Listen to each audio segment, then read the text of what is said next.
Hello everyone. In this video, I'll be explaining about the basic principles of NMR spectroscopy. So here I'll be mainly explaining about the proton NMR spectroscopy. That is how the protons, the different types of protons, how they will give the different signals in the NMR spectrum.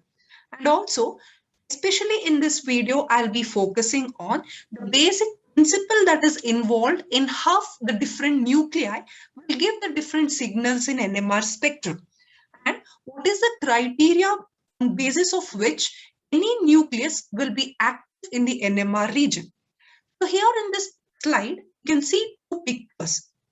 In the first one, you can see the instrument that is used for the NMRs to record the NMR spectrum.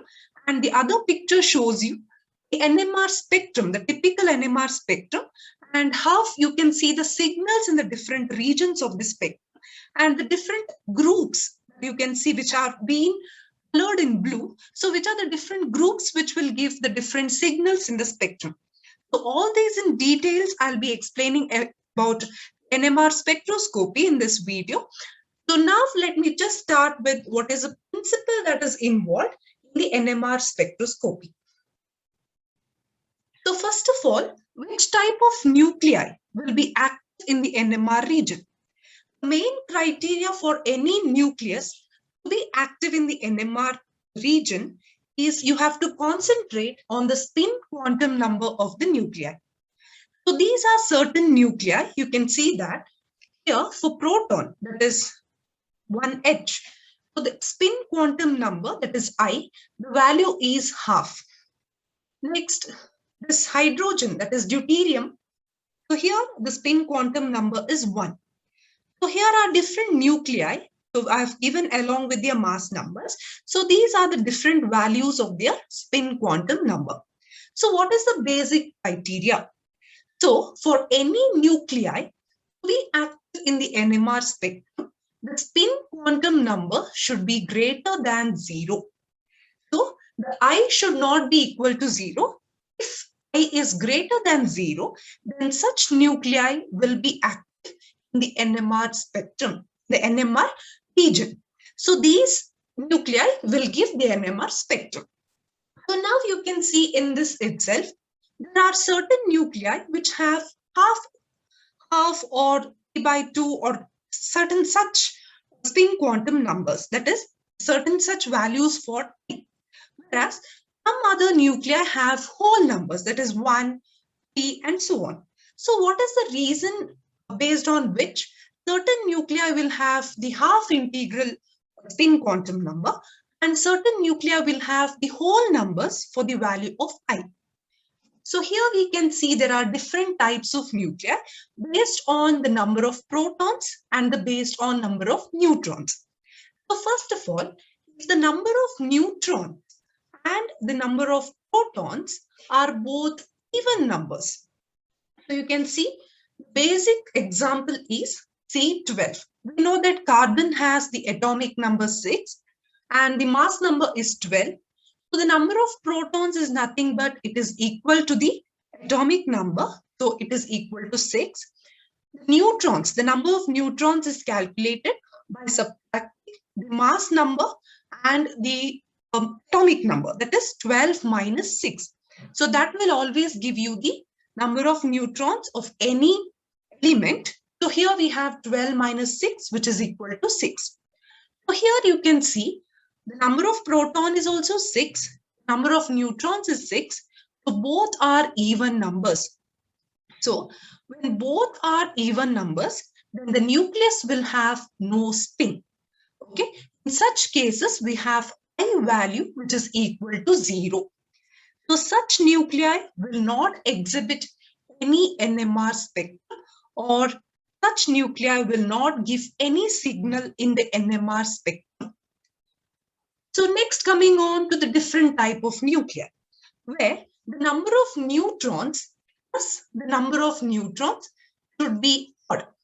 Okay, so neutrons plus protons, when you just add the number of both, if it is odd, then the nucleus have half integer spin. This, the I value can be half or 3/2 or whatever it is. So let us take the basic example. So C13 isotope, that is, this is an isotope of carbon. So again, carbon has the atomic number 6. 13 is the mass number. Okay, so we know that there are different isotopes. In carbon, we have C12 and C13. Okay, so one of the isotope of carbon is C13 isotope. So we are taking that example. The number of protons, as I've already told, it is equal to the atomic number, which is equal to 6. Next, number of neutrons is nothing but 13 minus 6, that is mass number minus atomic number. So we have 13 minus 6 is equal to 7. So now what is the condition is the total number of neutrons plus protons should be odd. So 7 plus 6 will give you 13, which is an odd number. And such type of nuclei will have half integer spin. So we have already seen in the second slide itself, I have shown you certain nuclei, if they have the I value greater than 0, then they can show signals in the NMR region.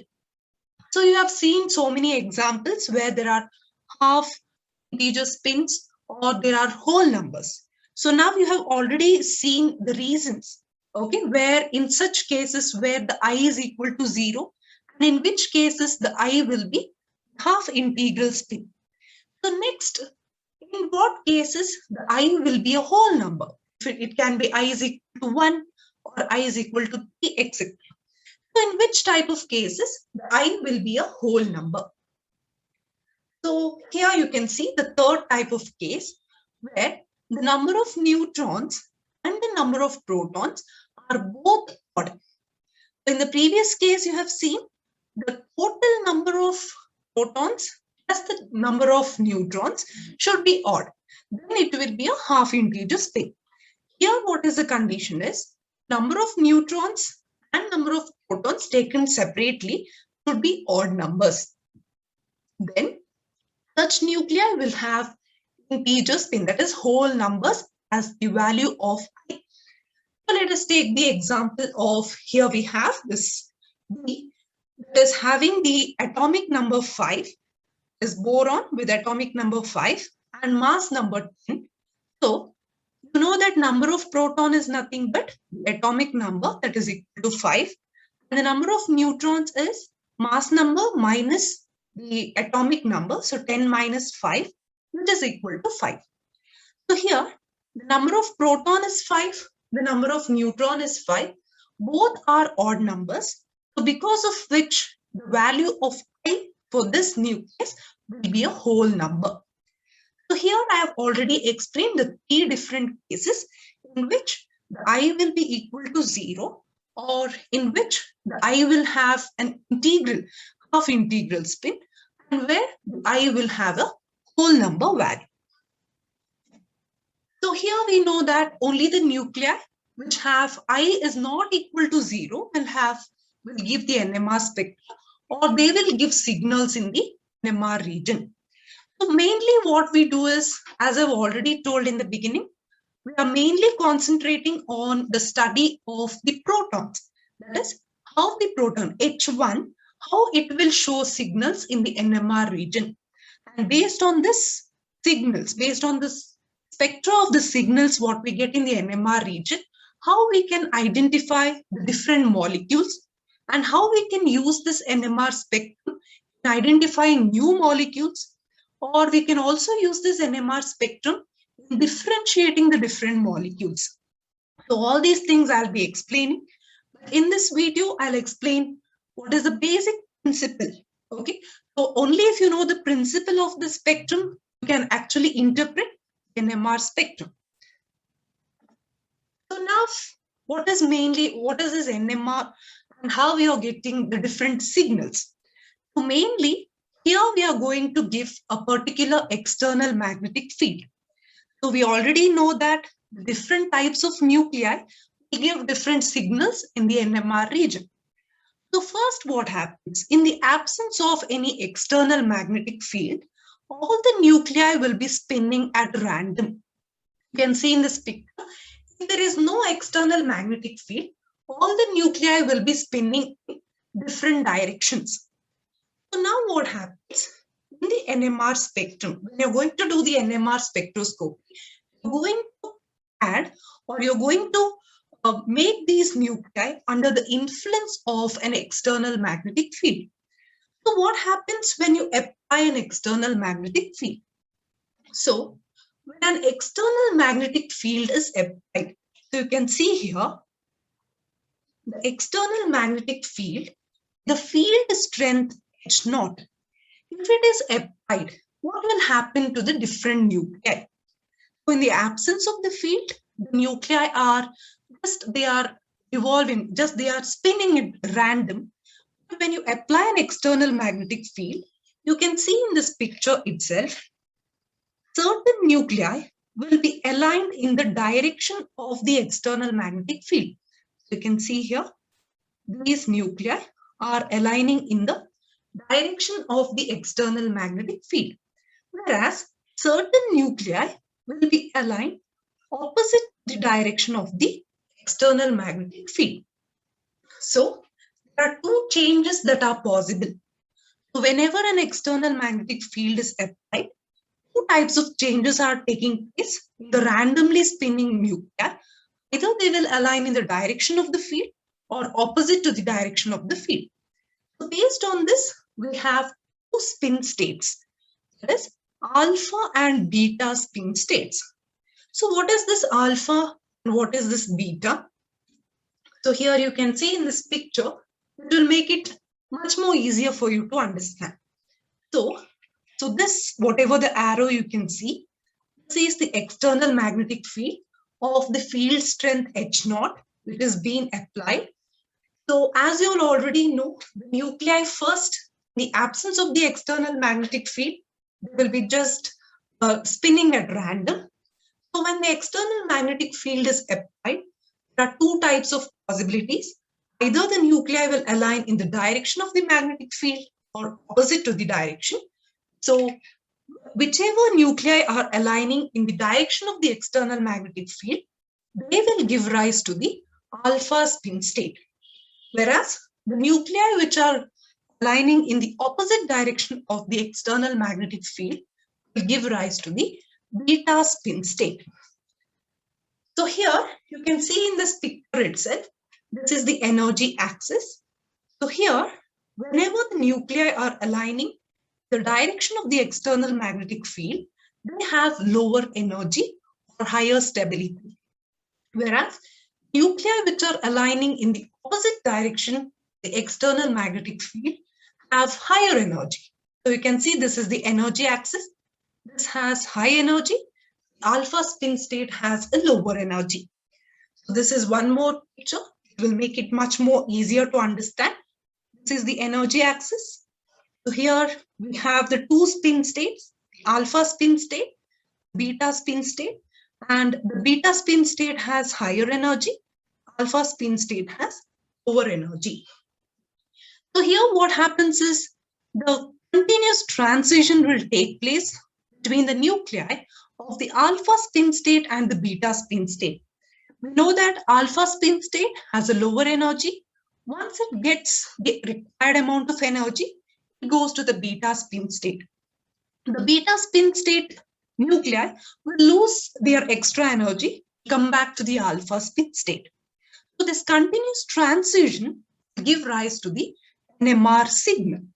Okay. So here we have again a simple formula to understand what is the energy difference between the alpha spin state and the beta spin state. So the energy difference is given by E for energy is equal to mu H0 by I. So mu is nothing but the magnetic moment. H0 is the field strength, that is whatever the external magnetic field you're going to have. What is the strength of the field, that is H0 divided by I. I is nothing but whatever I have discussed in the beginning, that is the I value should be greater than 0. So that nuclear spin value is nothing but the I. So we know that for proton, the value of I is half. So if we substitute this value of half in this equation, that is E is equal to mu H0 by I. So I is half. So it will give rise to E is equal to 2 mu H naught. So when we are mainly speaking about the proton NMR spectroscopy, energy difference between alpha spin state and the beta spin state for the proton is given by E is equal to 2 mu H naught. So now we have, for a proton system, we know that whenever the energy is equal to 2 mu H naught, then what happens is the nuclei which are there in the alpha state will flip into the beta state, or extra energy whichever is possessed by the beta spin state nuclei, they will lose their extra energy and come back to the alpha spin state. So this will mainly give rise to the NMR signal or the proton NMR signal. So here we have this. Why do you call it as the NMR? That is nuclear magnetic resonance. So here we have when the radio frequency energy matches with the energy difference. That is, we know that there is an energy difference between the alpha state and the beta state. So whenever the energy of the external magnetic field and the difference in energy between the alpha and the beta state, whenever they are in resonance, then it will give rise to the respective signals based on the different types of protons. So since we are speaking about resonance here, therefore we name this technique as nuclear magnetic resonance. So here you can just see a basic picture. Okay, this is nothing but a NMR spectrum. So this is an NMR spectrum of ethanol. So you can see here CH3, CH2OH or C2H5OH. So this will give an NMR, typical NMR spectrum, that is typical proton NMR spectrum like this. So how do you identify? You can see here in this picture itself, there are different signals. This is one signal. This is another signal. And here there is one more signal. Forget about the splitting for now. Okay, here you can see in this first signal, there is only one strong peak. Here we have certain splittings. Here also the single peak has been split into different. Okay, about the splitting, how these different peaks are produced, how the position of the peaks have been decided, all these things I'll be explaining later. For now, you should just know that typical NMR spectrum just looks like this. So based on this NMR spectrum, what are the different information? What are the different details you can obtain by just looking into the NMR spectrum, especially by looking into the proton NMR spectrum? So first of all, you can identify the different types of hydrogen that are present in the molecule. So you can see in this picture itself, there are from this structural formula of this ethanol, you can see here CH3, CH2, OH. Okay, so because of OH, there is one peak. Because of CH2, there is one more peak. And because of CH3, there is one more peak. Okay, so how do you differentiate these different hydrogens? All these things I'll tell you. So based on this NMR spectrum, you can identify the different types of hydrogens or the different types of protons that are present in the molecule. You can also identify the relative numbers of the different types of hydrogen. So here also you can see this peak is for CH3. So there are 3 hydrogens. You can see here the intensity, or you can see this peak is much larger when compared to these two. Okay, so this is due to one hydrogen, so you have a small peak. Here this is due to 2 hydrogens, you have a relatively larger peak. Okay, so you can see, you can identify the relative numbers. How many hydrogens, how many types of hydrogens are there, and in each type, how many hydrogens are present. You can also identify the electronic environment. Electronic environment in the sense, you can identify whether there is an electronegative atom which is attached to this particular proton, okay, or which type of atoms are surrounding that particular proton. So this will give you an idea about the electronic environment of the particular proton or the hydrogen. So you can also identify number of the neighboring hydrogen. That is, based on splitting of the signals, you can identify how many neighboring hydrogens are there for that particular proton. So these are the different details what you can get by proton NMR spectroscopy. So now, before going into the details about factors which affect the types of signals and the splitting of the signals and so on, first thing what you have to know is, you have to know what is meant by equivalent and non-equivalent protons. So here, whichever protons are present in the identical chemical environment, so all these protons will absorb the same frequency. Such type of protons are called as equivalent protons. If the protons are present in different environment and if they give different signals, then such type of protons we call as non-equivalent protons. So here, first simplest example is methane. Here we have the carbon which is attached to 4 different hydrogens. All these hydrogens together will give only one signal. So we call all these 4 hydrogens as equivalent hydrogens or equivalent protons. So here, number of signals that are given by this methane, the NMR spectrum, is 1 because all the hydrogens, all the protons are equivalent. Moving on to the next example. Here we have C double bond O. Here on this side we have CH3 group, one more CH3 group. So you can see these, we are only concentrating on the hydrogens. We are not worried about the carbon or oxygen or whatever other atoms are present.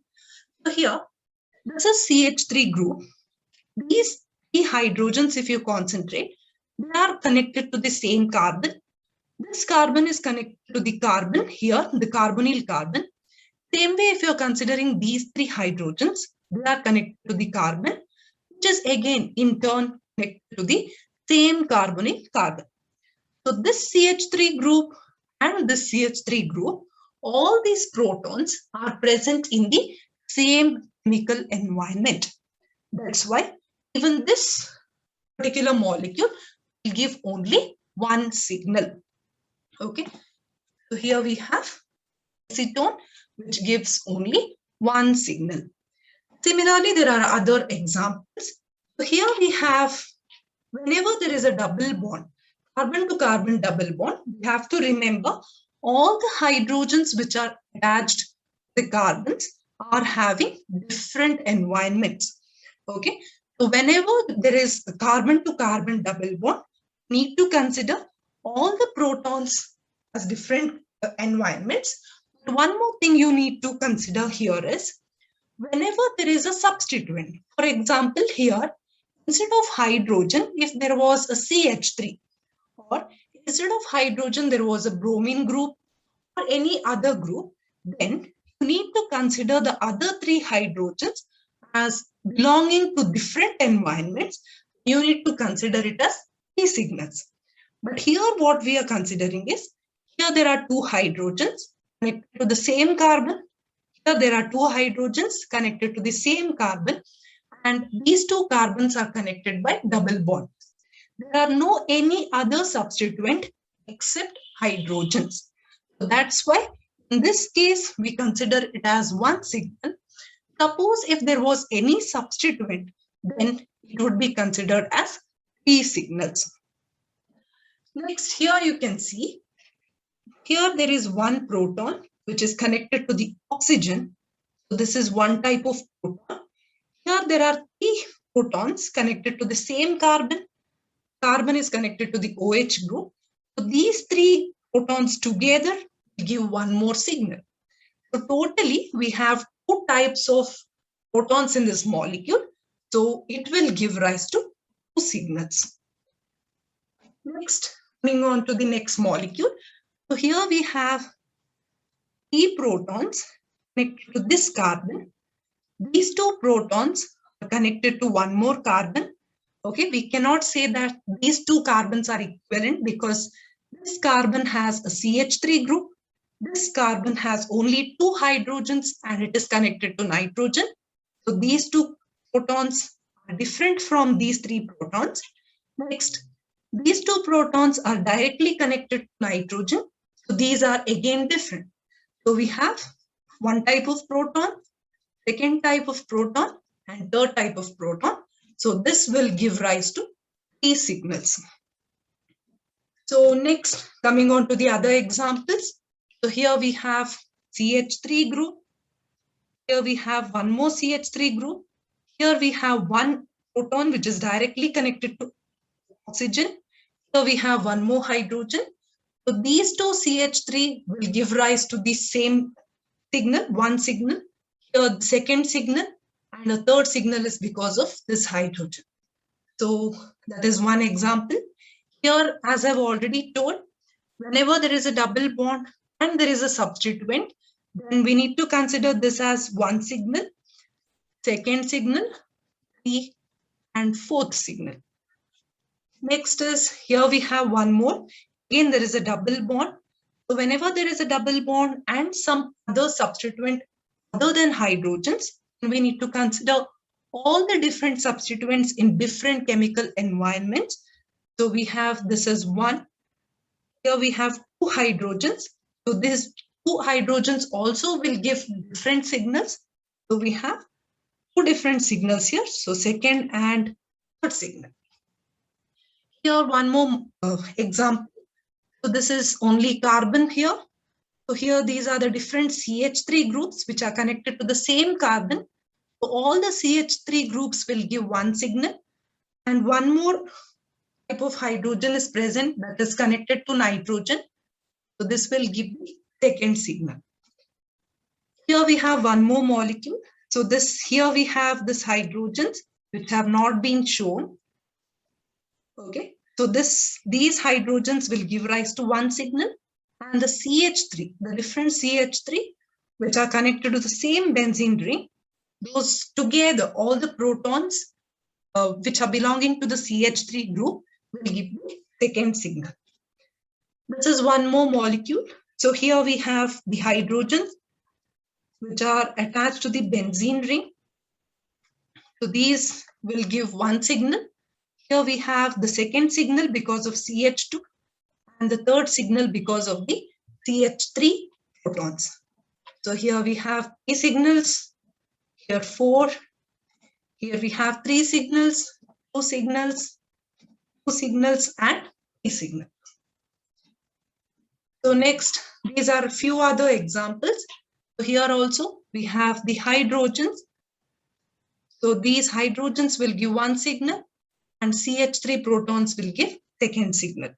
Here also all the groups attached are CH3 group. Here there is only carbon, there is no hydrogen. So all these CH3 protons will give rise to one signal. So here we have the CH3. Here we have the CH2 group. So here we have CH2 and CH3. CH3 and CH3 will give rise to one signal. CH2 protons together will give rise to the second signal.